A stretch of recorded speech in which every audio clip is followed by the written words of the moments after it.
श्री शुक्र जी बोले, एवं ग्रह समायोगे को योगे किम फलम। हे पिताजी, ऐसे ग्रह होने पर कौन से नाम वाला योग होगा, इसी योग प्रभाव ने उस योग के प्रभाव से कैसा फल होगा। आज आपके वाणी सुनने के लिए कौन कौन सी आत्मा उत्सुक हो रही होंगी, जैसा भी उचित समझें कृपा करके उन्हें मार्गदर्शन करने की कृपा करें। श्री भृगुवाच। श्री भृगु जी बोले, ऐसे ग्रह होने पर शुभ नाम वाला योग होगा। योग के प्रभाव से बैठी सभी आत्माओं को मेरे बहुत बहुत आशीर्वाद। इन हाथों से शुभ कर्म हूँ जैसा कि योग बना हुआ है। अतः आज जेठ का महीना होगा, शुक्ल पक्ष होगा, पूर्णिमा तिथि समाप्त होकर प्रतिपदा तिथि आरंभ हो चुकी होगी। रविवार से एतवार का दिन होगा। मेरे पुत्र, मेरे भक्त मेरी वाणी सुनने के लिए उत्सुक हो रहे होंगे। देखो पुत्र भक्तों, जब मैं आदेश देकर अपने पुत्र भक्तों से यात्रा करवाता हूँ, मेरी आत्मा साथ साथ ही होती है ताकि कलयुग अपना प्रभाव ना बना सके। कलयुग नहीं चाहता मेरे राज्य में कोई भी शुभ कर्म करे और आत्मा का, देव आत्मा का गुणगान हो। इसीलिए तो जब जब भी कोई शुभ कर्म करता है, कलयुग अपना प्रभाव बना देता है। हे पुत्र भक्तों, जिसके ऊपर गुरु कृपा होती है, कलयुग का प्रभाव नहीं होता। जब मैंने अपने वाचक पुत्र से मन में प्रेरणा डालकर मायापुरी नगरी की यात्रा आरंभ करवाई, दशम तिथियम जब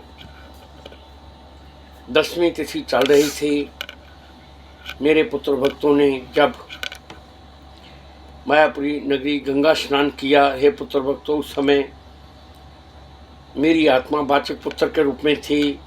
वाचक पुत्र ने प्रसन्नचित्त होकर जब अमृत वर्षा के रूप में किया, वे मेरे ही आशीर्वादों का फल था। और पुत्र भक्तों, जब निर्जला एकादशी के रूप में चल रही थी, उस समय भी मेरी आत्मा साथ साथ ही थी। मेरी आत्मा बहुत प्रसन्न हो रही थी। देखो पुत्र भक्तों, वाचक पुत्र मेरे ही रूप में था और प्रसन्नचित्त होकर आशीर्वादों के रूप में प्रदान कर रहा था। और गंगा स्नान करते हुए भी ढेरों के ढेर आशीर्वाद दिए। जब पुत्र भक्तों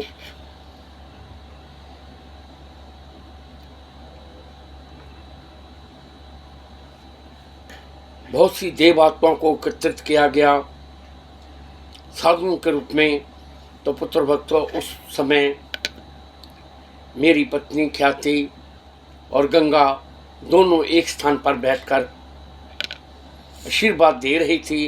कलयुग ने अपना प्रभाव बनाया, लेकिन पुत्र भक्तों मेरा पुत्र शुक्र द्वारपाल बनकर चौखट में इसलिए खड़ा था, कलयुग कहीं अपना प्रभाव ना बना सके।